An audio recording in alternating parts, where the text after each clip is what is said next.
So first we're going to start with a feather blade. So we're going to be flat from that second knuckle all the way out to the forearm, but obviously it's a little bit hard on water.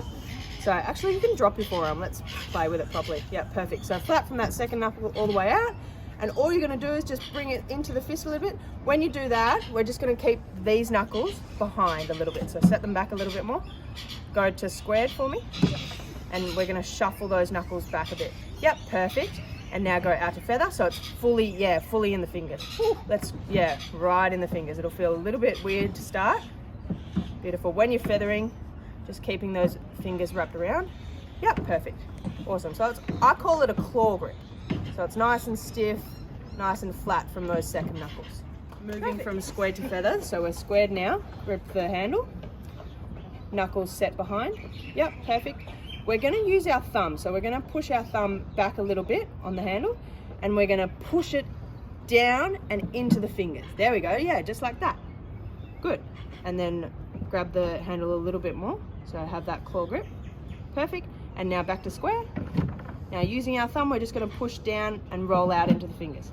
Cool. Claw grip. Good. Spread your fingers out so you've got enough grip. Yep, perfect. Index finger a little bit closer. Yep, perfect. Awesome. Now we're just going to use our thumb to push down and into that claw grip. Really good. Now roll back. Good.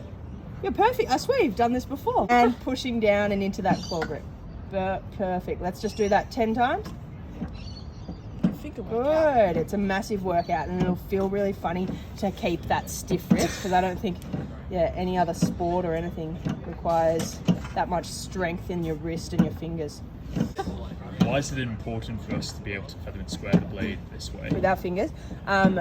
Rowing's a repetitive sport, and so if you're constantly doing that, one, you're probably going to get tendonitis or ganglion in the wrist, and two, it also affects how we, how we handle the oar, sorry.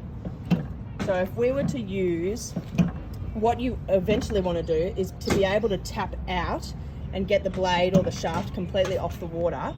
If I'm coming through and if I'm feathering and dropping my wrist, my shaft hasn't moved. So I can up here and then I'm feathering and dropping my wrist. My shaft hasn't moved and I don't have full control of what I'm doing with this blade. If I step down with that strong flat wrist and then feather with the fingers, I can have a lot more control with where my shaft is going to be in relation to the water. Go for it. We are gripping it further down in the palm, so it's near the heel of our palm, exactly. Yeah. What does that mean when we try and feather and square the blade? So it's going to affect a few things. So if I'm gripping like this, it's mostly going to affect coming forward and the repercussions of what's going to occur further down in the body. If I have a bent wrist like this, or it's uncomfortable like this, and if I take the stroke like that, that's gonna relate into my shoulders. I'm gonna be taking it with the shoulders and I'm not gonna be nice and loose and relaxed and be able to drop my shoulders to take the load with my feet and my glutes.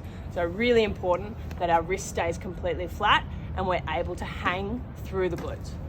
So if I'm holding it like this and I go to feather, I've got a completely bent wrist, which one isn't great, but also my blade is not completely feathered. So I'd almost have to let go of the oar, which isn't ideal, to get it to feather. So really important that we've got that full range of motion from squared into the fingers, and being able to have it in the fingers. Also, you don't need much to be able to square and feather the oar. See, if I just kind of encourage it, or get it started, it's automatically going to flip onto this flat side. So there's two flat parts to the sleeve. All I need is just a little bit of encouragement from the fingers to move it from square to feather.